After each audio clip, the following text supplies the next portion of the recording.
जगन्नाथ भगवान की बड़ी ही चमत्कारी कथा। इस कथा को श्रद्धा पूर्वक श्रवण करने से ही सभी मनोकामना पूर्ण हो जाते हैं। कथा का अनादर ना करें, कथा को पूरा सुने। कथा इस प्रकार है। एक समय रघुदास नाम के भगवान रामचंद्र के एक महान भक्त थे। वह पुरी में जगन्नाथ मंदिर के सिंह द्वार के पास एक बड़ी छतरी के नीचे रहते थे। एक बार जब वह भगवान जगन्नाथ के दर्शन करने गए तो उन्होंने जगन्नाथ की वेदी पर राम, लक्ष्मण और सीता को देखा। उस दिन से उन्हें विश्वास हो गया कि भगवान जगन्नाथ भगवान रामचंद्र से भिन्न नहीं है। एक बार रघु ने भगवान जगन्नाथ के लिए एक अच्छी माला तैयार की और पुजारी को भगवान को चढ़ाने के लिए दी, लेकिन पुजारी इसे चढ़ाना नहीं चाहता था क्योंकि रघु ने केले के पेड़ की छाल से बनी डोरी का इस्तेमाल किया था। उस समय जगन्नाथ के मंदिर में ऐसी चीजों का प्रयोग वर्जित था। रघु को बहुत दुख हुआ कि उनकी माला भगवान जगन्नाथ को नहीं चढ़ाई गई। वह बहुत उदास महसूस करते हुए मंदिर के बाहर चला गया। बाद में दिन में पुजारी शाम की आरती समाप्त कर रहा था।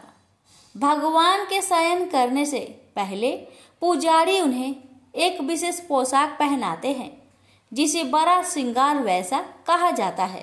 भगवान को श्रृंगारित करने के बाद पुजारी ने उनके शरीर को फूलों से सजाना शुरू कर दिया, लेकिन उसे आश्चर्य हुआ कि उसने जो कुछ भी किया भगवान के शरीर पर एक भी फूल नहीं बचा। भगवान किसी भी फूल को स्वीकार नहीं करेंगे। सभी पुजारी यह सोचकर बहुत चिंतित हो गए कि अवश्य ही उन्होंने कोई अपराध किया है, लेकिन यह क्या हो सकता था। उन सभी ने निर्णय लिया कि यह समझने की कोशिश करने के लिए कि उन्होंने क्या अपराध किया है। वे सभी मंदिर में सोएंगे और तब तक उपवास करेंगे जब तक भगवान उनके सपने में आकर उनके अपराध के बारे में सूचित नहीं कर देते।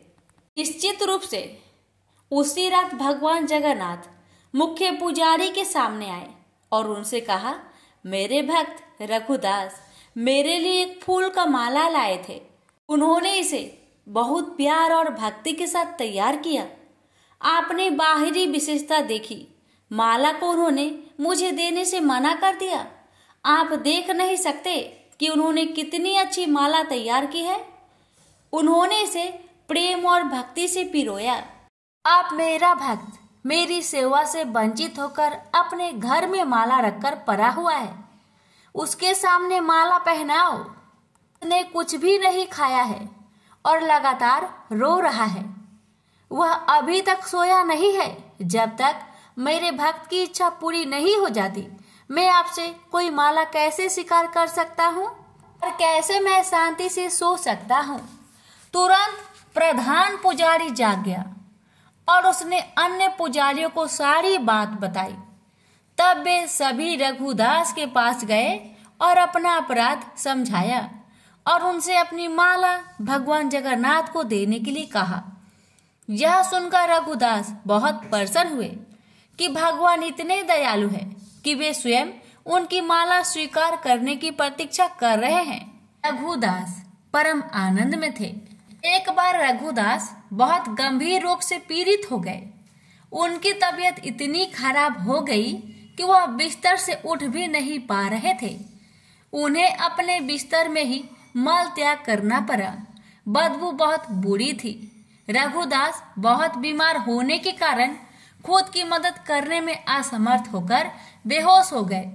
एक छोटा लड़का रघुदास की सेवा के लिए आ रहा था।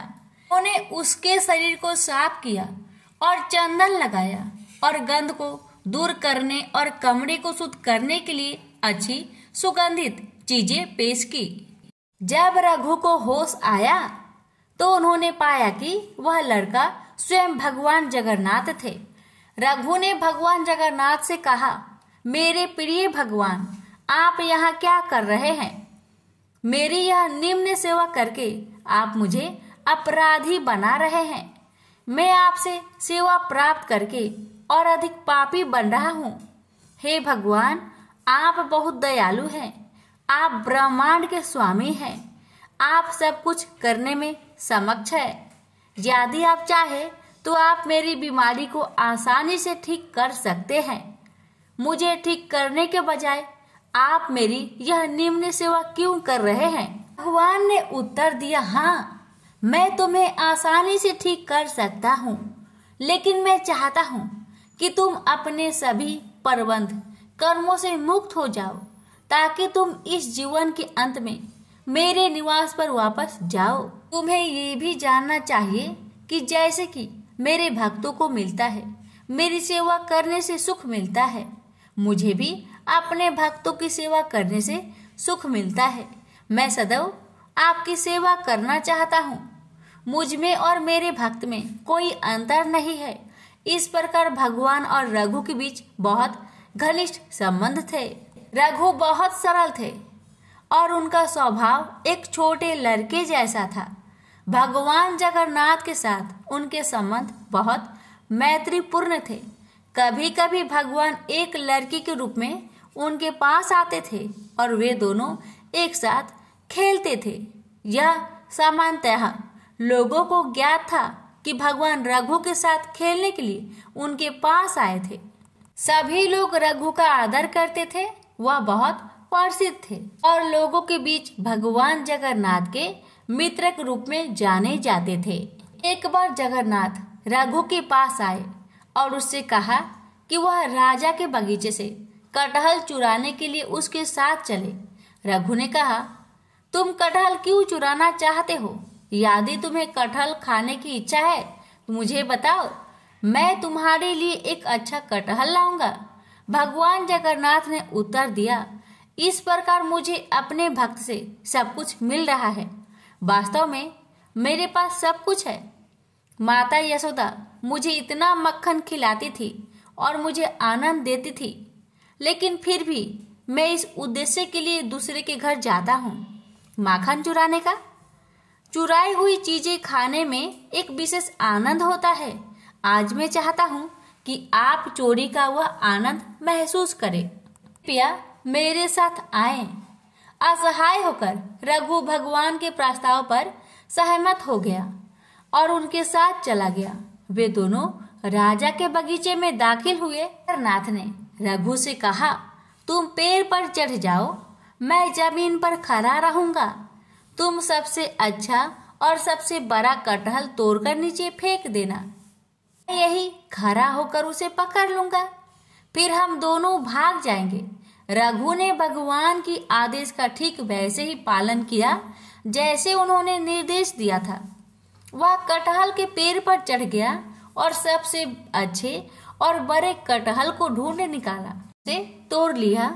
जगन्नाथ उसने पुकारा, क्या आप तैयार हैं? जगन्नाथ ने उत्तर दिया, हाँ, मैं तैयार हूँ, फेंक दो। रघु ने कटहल नीचे फेंक दिया, यह उम्मीद करते हुए कि जगन्नाथ उसे पकड़ लेंगे। लेकिन जगन्नाथ कहाँ थे? वह भाग गए थे। कटहल को पकड़ने वाला कोई नहीं था। वह बड़ी आवाज करते हुए जमीन पर गिरा और फट गया। जब राजा के माली ने आवाज सुनी तो वह समझ गया कि कोई कटहल चुराने के लिए बगीचे में घुसा है। वह तुरंत मौके पर भागा और देखा कि बड़ा कटहल जमीन पर खुला पड़ा था। फिर भी उसने आसपास किसी को नहीं देखा। जब उसने ऊपर देखा तो उसे रघुदास पेड़ पर बैठे दिखे। माली तुरंत राजा के पास गया और उसे बताया कि रघुदास उसके बगीचे से कटहल चुरा रहा था। वह अभी भी वही पेड़ की चोटी पर बैठा है। उसने उत्साहपूर्वक राजा से कहा, राजा को विश्वास नहीं हो रहा था कि रघु कटहल चुराने के लिए उसके बगीचे में घुसा था। इसलिए राजा ने अपने मंत्रियों को इकट्ठा किया और उस स्थान पर गए जहां माली ने संकेत किया था। वह रघुदास को पेड़ पर बैठे और कटहल को जमीन पर पड़ा देखकर आश्चर्यचकित रह गया। राजा के अनुरोध पर रघु पेड़ से नीचे उतर आया। राजा ने रघु से पूछा, मेरे प्रिय प्रभु, यदि तुम कटहल खाना चाहते थे तो आधी रात को मेरे बगीचे में आकर पेड़ पर चढ़ने की परेशानी क्यों उठा रहे हो? तुम मुझे बता सकते थे। मैं कर सकता था। कटहल उठाया और तुम्हारे घर भेज दिया। रघु ने राजा को पूरी कहानी बताई कि कैसे भगवान जगन्नाथ ने उसे धोखा दिया था। भगवान की लीला सुनकर सभी को आनंद आ गया और सभी हंस पड़े। उन्होंने रघु की महानता की प्रशंसा की। इस प्रकार मित्रता की मुद्रा में रघु भगवान जगन्नाथ के साथ लीलाएं करते। एक भक्त ने भगवान जगन्नाथ के साथ रघुदास की एक लीला का प्रदर्शनी वर्णन किया। एक बार रथ यात्रा के दौरान भगवान ने रथ पर स्थान ग्रहण किया था। राजा द्वारा सड़क साफ करने के बाद रथ चलने के लिए सब कुछ तैयार था। हजारों लोगों ने रस्सी खींची लेकिन रथ आगे नहीं बढ़ा। स्थिति को देखते हुए ब्रिटिश साहेबों ने रथ को खींचने के लिए एक शक्तिशाली हाथी की व्यवस्था की, फिर भी रथ नहीं हिलेगा। साहेबों ने रघुदास से कहा, रघुदास जी, यह कैसे भगवान है? मैंने हाथियों को लगा रखा है, फिर भी यह रथ नहीं चलेगा।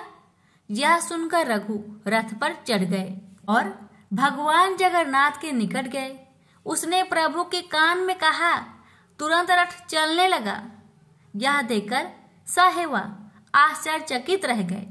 उन्होंने रघुदास से कहा, आप पूर्ण हैं और आपके भगवान भी पूर्ण हैं। रघुदास जहाँ भी रहते थे प्रसाद से भरा बर्तन किसी के भी लेने के लिए बाहर छोड़ देते थे। वह उसी बर्तन से प्रसाद लेता था जिसे पशु पंछी लेते थे। यह उनका अद्भुत स्वभाव था। वह भगवान जगन्नाथ को बहुत प्रिय थे। राम सिंघारी वर्तमान समय में उपासकों के समाज में सबसे विद्वान व्यक्तियों में से एक माने जाते थे। उनके पास कोई शैक्षणिक डिग्री या डिप्लोमा नहीं था, लेकिन उन्हें भारत के प्राचीन महाकाव्यों का गहन ज्ञान था। भारत के विभिन्न हिस्सों से आने वाले कई लोग उन्हें अपने आध्यात्मिक मार्गदर्शक के रूप में मानते थे। उन्होंने केवल महाप्रसाद खाया जो भगवान जगन्नाथ को चढ़ाए जाने वाला चावल का भोग है। एक दिन किसी कारणवश उसके बेटे उसे मंदिर से नहीं लाए। हालांकि उसने पूरे दिन कुछ भी नहीं खाया था, फिर भी उसने कभी अपनी भूख प्रकट नहीं की। केवल उसकी पत्नी को पता था। जब वह उदास लग रही थी, सिंघारी ने उसे सत्वना दी। वह देगा, वह भेजेगा, लेकिन आधी रात को कौन देगा? सब सो गए, उसकी पत्नी भी। कुछ देर बाद दरवाजे पर हल्की सी दस्तक हुई। दरवाजा खुलने पर बूढ़े व्यक्ति को एक केले का पत्ता मिला जिसमें 7 प्रकार के मंदिर के केक थे। कोई नहीं था। अगली सुबह जब उसने यह घटना बताई तो किसी ने उस पर विश्वास नहीं किया। पूरे दिन भगवान जगन्नाथ का यह चमत्कार लोगों के मन में छाया रहा। अगली रात सिंघारी को सपने में आवाज आई, क्या तुमने वह सब कुछ खा लिया जो दिया गया था? प्रेम से बोलिए जगन्नाथ भगवान की जय। कथा को लाइक शेयर करना ना भूलिए। भगवान आप सभी की मनोकामना को पूर्ण करेंगे।